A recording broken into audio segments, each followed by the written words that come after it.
தமிழ்நாடு நாடார் சங்கங்களின் பேரவை சார்பாக உங்களை சந்திப்பதை பெரும் மகிழ்ச்சி கொள்கிறேன். கடந்த ஒரு 4 நாட்களுக்கு முன்பாக தமிழர் சங்கம் பாண்டியன் ஒரு மிகப்பெரிய ஒரு விஷயத்த தமிழ்நாட்டுக்கு மக்களுக்கு தெரியாத ஒரு விஷயத்த சொல்லியிருக்காரு. அதாவது காமராஜர் நாடார் சமூகத்தை சேர்ந்தவர் அல்ல, நாயுடு சமூகத்தை சேர்ந்தவர் என்றும் தமிழ்நாட்டு மக்களுக்கு அவர் துரோகத்தை மட்டும்தான் பரிசளிச்சிருக்காரு அப்படின்னு ஒரு விஷயம் வந்திருக்கு. யூடியூப்ல நண்பர்கள் எல்லாருமே பார்த்திருக்கீங்க. அதாவது தமிழ்நாடு மக்களுக்கு 9 அணைகளை கட்டிக் கொடுத்து இன்னைக்கு கல்வியில இவ்வளவு அளவுல தமிழ்நாடு அப்படின்னு கேட்டா அதுக்கு ஒரு மிக முக்கியமான காரணம் வந்து காமராஜர் தான். அது உங்க எல்லாருக்குமே தெரியும், இது மறுக்க முடியாது. பாட புத்தகங்கள்ல வந்திருக்கு, எல்லாருக்குமே வந்திருக்கு. அப்படிப்பட்ட ஒரு பெருந்தலைவர் காமராஜர் அவர்களை நாயுடு சமூகம்னு அவர் ஓப்பனா ஒருத்தர் பேசுறாரு. எந்த தைரியத்துல அவர் அப்படி பேசுறான்னு எங்களுக்கு தெரியல. இதுக்கு எதிராக ஒரு மிகப்பெரிய குரல் நாங்க நினைச்சோம். எப்படின்னு கேட்டீங்கன்னா, கள்ளக்குடி கொண்ட கருணாநிதி என்ற பாடலை பிரித்து பேசும்போது சாட்டை துரைமுருகன் பேசும்போது எப்படி ஒரு மிகப்பெரிய விஷயம் உங்க எல்லாருமே தெரியும். அதாவது கருணாநிதி மேலேயாவது சில ஊழல் குற்றச்சாட்டுகள் இருந்தது, உண்மைதான், உங்க எல்லாருக்குமே தெரியும். நான் குறைச்சி மதிப்பில்லை. ஆனா எந்த ஒரு ஊழல் குற்றச்சாட்டும் இல்லாமல் சாகும்போது தனக்கென்ன ஒரு சதுரடி நிலம் கூட இல்லாமல் சட்டை பையில் வெறும் 120 ரூபாய் வைத்திருந்த கர்ம வீரர் காமராஜரை தமிழ் மக்களுக்கு துரோகம் மட்டும்தான் செய்தார் என்று எந்த முகாந்திரத்தின் அடிப்படையில சொல்லான்னு தெரியல. நீங்க எல்லாமே சொல்லலாம், நம்ம வந்து இப்போ சாதி இல்லாத தமிழ்நாட்டை நோக்கி சொல்லிட்டு இருக்கோம், 21ஆம் நூற்றாண்டு எதுக்கு சாதியை பற்றி நீங்க பேசுறீங்க அப்படின்னு நீங்க ஒரு விளக்கம் கேட்கலாம். பொதுவாகவே இன்னைக்கு தமிழ்நாட்டுல ஒரு 8 கோடி மக்கள் இருக்காங்க. எல்லாருமே இந்த ஒரு சமூகத்திலும் சரி, இப்போ 30 இருந்தாலும் சரி, பசுமை முத்துலமையாவை தங்க மனதோட கனெக்ட் பண்ணிக்கிறாங்க. வாவுசி சிதம்பரம் பிள்ளை சாதியை சேர்ந்தவர்கள் தங்களோட கனெக்ட் பண்ணிக்கிறாங்க. அழகு முத்துக்கோட யாதவ சாதியை சேர்ந்தவர்கள் தங்களோட கனெக்ட் பண்ணிக்கிறாங்க. அதே போல நாடார் சமூகத்தை சேர்ந்தவர்கள் வந்து காமராஜரை தங்களோட ஐக்கானா பாக்குறாங்க. காமராஜர் வந்து நாடார்களுக்கு வந்து எதுவும் பண்ணதில்லை, அவங்க எல்லாருக்குமே தெரியும். என் ஜாதிக்கார வந்து சராசரி முளைச்சுதான், அதுதான் காமராஜர் சொன்ன வாசகம். இருந்தாலும் நாடார் சமூகத்தை சேர்ந்தவர்கள் வந்து அவரை ஒரு ஐக்கானா ப்ரொடியூஸ் பண்ணிக்கிறாங்க. அவருக்கு ஏதாவது ஒரு இடுக்கு ஏற்பட்டா அது தங்களுக்கு ஏற்பட்ட ஒரு இடுக்காகவே நாடார் சமூக மக்கள் வந்து நினைச்சுக்கிறாங்க. அதான் உண்மையான விஷயம். அதனாலதான் தமிழ்நாடு நாடார் சங்கங்களின் பேரவை சார்பாக அவர் ஏன் இன்னும் கைது செய்யல. அதாவது கருணாநிதி அந்த திராவிட அரசியலை கொண்டு வருவதற்கு முன்பாக 9 வருடங்கள் முதல்வர் இருந்த காமராஜர், மது வருமானம் இல்லாமல் ஆட்சி செய்த காமராஜர், எங்களை போன்றவர்கள்லாம் இன்னைக்கு இப்படி மேடையில உட்காந்து பேசுறோம், கல்வி அறிவு பெற்றிருக்கோம்னா அதுக்கு ஒரு ஆரம்ப புள்ளியாக இருந்த ஒரு காமராஜரை 5ஆம் தமிழ் சங்கம் என்ற பாடல் அவர் யாருன்னே எனக்கு தெரியல, உண்மையில யாருமே தெரியல. அப்போ யாரும் இல்லாத ஒரு விஷயத்தையும் நீங்க பூதகரமாக்கி அவருக்கு நீங்க விளம்பரம் தேடி தரீங்களா அப்படின்னு ஒரு கேள்வி எழுதுவோம். அதுக்கு என்ன விளக்குன்னு கேட்டீங்கன்னா, காமராஜர் தான் மதிய உணவு திட்டத்தை கொண்டு வந்தார். ஆனா நீங்க பசங்களை கேளுங்க, மதிய உணவு திட்டத்தை கொண்டு வந்தான்னு கேட்டா எம்ஜிஆர் வாங்க.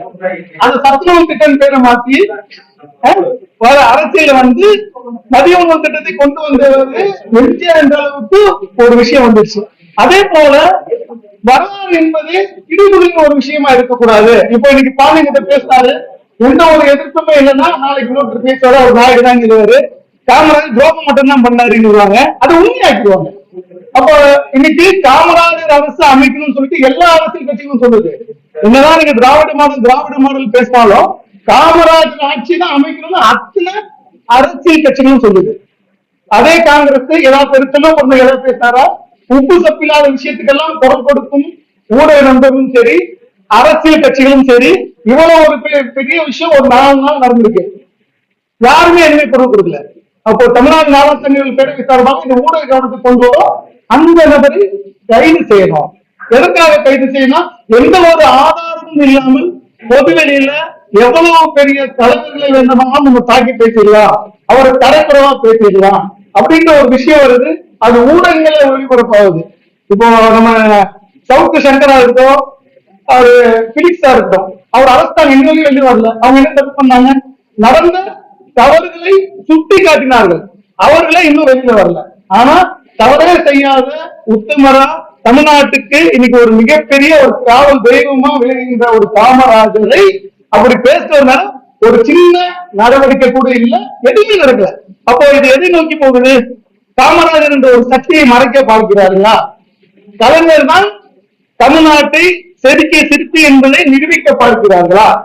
காமராஜரை ஒரு பச்சை தமிழ், அவர் வந்து காமாட்சி வந்து என்ன சொல்றாங்க, காமாட்சி வந்து தெலுங்கு மக்கள் தான் காமாட்சி பேர் இருக்கலாம். யார சொல்றாரு? இந்த இப்போ சேனல்ல பேசுகிற ஒரு கோமாளி இருக்காரு காமாட்சி, அந்த காமாட்சி நாயகோட கர்ண வீர கம்பேர் பண்றாரு. காமாட்சி என்பது ஒரு குலதெய்வத்தோட பேரு. காமராஜருக்கு அந்த பேரை தான் சிவகாமி அம்மா வச்சாங்க, ஒரு குலதெய்வத்தோட பேரை வச்சாங்க. அவரை அதை சொல்லி கூப்பிடுறதுக்கு யோசிச்சு அவர் ராதாராசன் கூப்பிட்டாங்க. அதுக்கப்புறம் ரெண்டும் சேர்ந்துதான் காமராஜ் ஆச்சு. இந்த வரலாறு தெரியாத தமிழ்நாட்டு மக்களுக்கு இல்ல தெரிந்தும் தெரியாமல் இருப்போம் நடிக்கிறாங்களா? எப்படி அவர் ஓப்பனா பேசுறாரு? அதே போல நாராயண சமூகம் ஒரு தீண்டத்தகாத சமூகம்ன்றது அதுல மென்ஷன் பண்றாரு. எப்படி மென்ஷன் பண்றாரு? நாராயண சமூகம் ஒரு தீண்டத்தகாத சமூகம்ன்றது அதுல மென்ஷன் பண்றாரு. இன்னைக்கு அமைதி பூங்காவா இருக்க தமிழகம் சண்டை போட்டுக்கணுமா? நாங்க வியாபார சங்கத்துல இருக்கிறோம், அனைத்து ஜாதியும் ஒருங்கிணைத்து செல்றோம். என்னோட வழக்கு கையாக இருப்பாரு ஒரு நாயுடு சமூகத்தை சேர்ந்தவர் தான். அப்ப என்ன சொல்ல வர்றாங்க? காமராஜர் நாயுடு சமூகம், நான் அவங்களை அடிச்சுக்கணுமா? அப்போ இன்னொரு 10 வருஷம் வச்சுக்கினா நாயுடு சமூகம் இல்ல, நாயுடு சமூகம் காமராஜர் அப்படின்ற ஒரு விஷயத்துல இருந்து வருவாங்க. அப்போ இது போன்ற ஒரு ஆபத்தான பாதையை நோக்கி போகின்ற தமிழகம் அவர் தெரிஞ்சு சொல்றாரா இல்ல தெரியாம சொல்றாரா?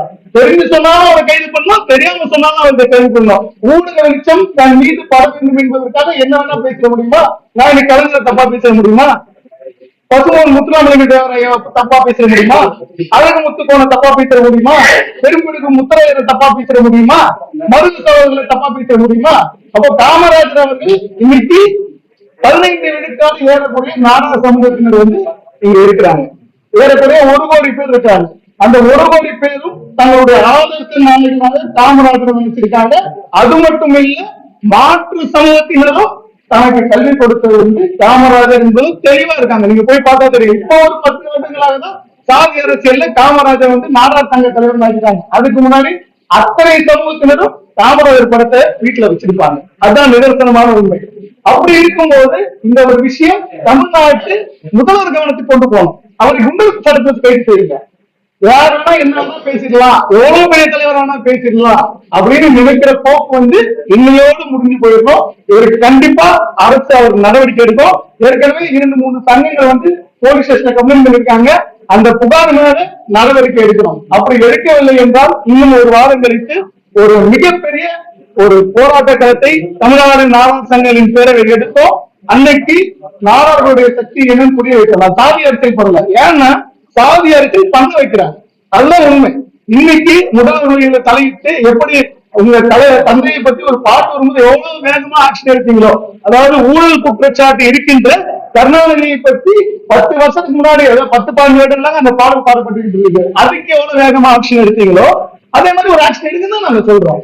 ஏன்னா மீண்டும் மீண்டும் சொல்றோம், இன்னைக்கு இதுல வந்து எந்த ஒழுங்குமுறை தமிழகத்தின் சிற்பி காமராஜர் தான். 2 பிரதமர்களை உருவாக்கியவர் காமராஜர் தான். அதை மாற்று கருத்தும் இல்லை. நீங்களும் நானும் இன்னைக்கு இப்படி உட்கார்ந்து இருக்கோம்.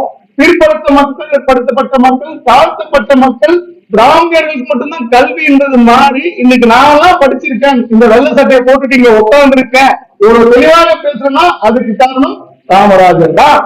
அதை மறுக்க முடியாது. அதை மறுத்து இது போன்ற திருத்து பேசிய அது போன்ற பாண்டியன் போன்ற 5 அறிவு உள்ளவர்களை இந்த சமூகம் பொறுக்க விதிக்க வேண்டும், இந்த ஊடகங்கள் பொறுக்க வேண்டும். ஏன்னா அந்த மாதிரி பைத்தியக்காரன் பேசுறதுல தயவு செஞ்சு எடுத்து போறாங்க ஊடகங்கள். இன்னும் சொல்றாங்க, அவர் ராமநாதபுரம் மாவட்டத்துல சீமக்கருவேல மர விதைகளை தூவினார்.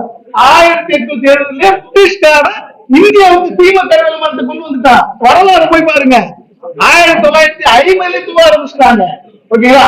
அப்படி நீங்க உங்களோட கூற்றுக்கே வர அப்படி சீமக்கருவேல மரங்கள் ஏன் வந்ததுன்னா, இன்னைக்கு ராமநாதபுரம் மாவட்டத்துக்கு பாருங்க, இன்னைக்கும் கரிமுட்டம் போட்டு பிழைத்து கொண்டிருக்கிறார்கள். அங்க எவ்வித வளர்ச்சியுமே கிடையாது, விவசாயம் கிடையாது, வானம் பார்த்த பூமி. அங்க இன்னைக்கு ஒரு 170 பேர் சாப்பிடுறாங்கன்னா அதுக்கு காரணம் அந்த சீமக்கருவேல மரங்கள் மட்டும்தான். சரி, அப்படியே இருக்கட்டும். 67 திமுக ஆட்சிக்கு வந்துச்சு. இது 37 ஒரு 24 50 60 வருஷங்களா நீங்க என்ன பண்ணிருந்தீங்க? சீமக்கருவேல ஒழிக்க முடியல உங்களால. அப்போ அவ்வளவு பெரிய ஒரு வளர்ச்சி இன்னைக்கு விவசாயம் நடக்குதுன்னா மேட்டூர் பாபநாசம் அணையை தவிர தமிழ்நாட்டில் இருக்கிற மிகப்பெரிய அணைகளை கட்டியவர் காமராஜர் தான்.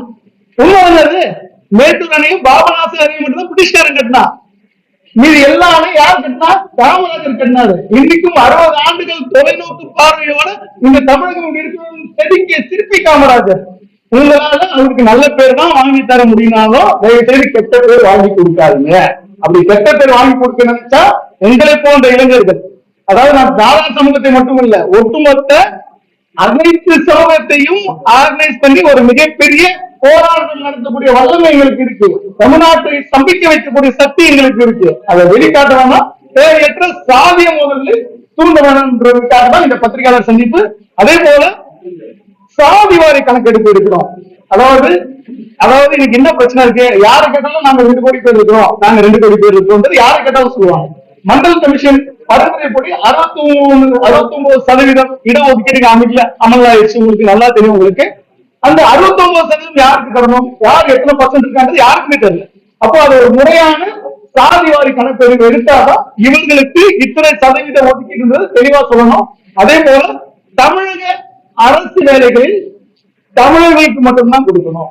எப்படி கர்நாடகாவில் சித்தராமையா தெளிவா சொல்றாரு, கர்நாடக அரசு வேலைகள் கர்நாடகர்களுக்கு மட்டும்தான் இடம்னு சொல்றாரு. அதே போல தமிழ்நாட்டுல அரசு வேலைகளுக்கு தமிழுக்கு மட்டும்தான் இடம் கொடுக்கணும்.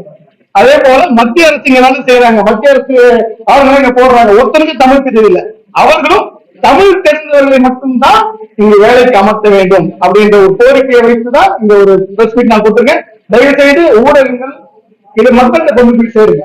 ஏன்னா இன்னைக்கு உங்க வீட்டு பிள்ளைங்களும் என் வீட்டு பிள்ளைங்களும் பிராமணர்களுக்கு நம்ம படிக்கிறோம்னா அது காரணமே காமராஜர், அதை நம்ம மறுக்க முடியாது. என்னதான் கால ஓட்டத்துல 1000 விஷயங்கள் மாறினாலும் தொடக்க புள்ளின்னு ஒண்ணு இருக்கு. அது தனக்கென்று ஒரு சொத்துக்களை சேர்த்துக் கொள்ளாதவர், தன் தாயை பார்த்துக் கொள்ளாதவர், தன் குடும்பத்தோடு இந்த நாட்டு மக்கள் தான் முக்கியம் என்று வாழ்ந்து மறைந்த காமராஜரை நமக்கு நல்ல பேர் வாங்கி தந்தாலும் தயவு செய்து கெட்ட பேர் வாங்கி தர வேணாம். காமராஜர் ஒரு உத்தமர். அந்த உத்தமருக்காக நாங்க என்ன செய்வோம், வாழ்க சுதேசி வணிகம், வளர்க சுதேசி வணிகம்.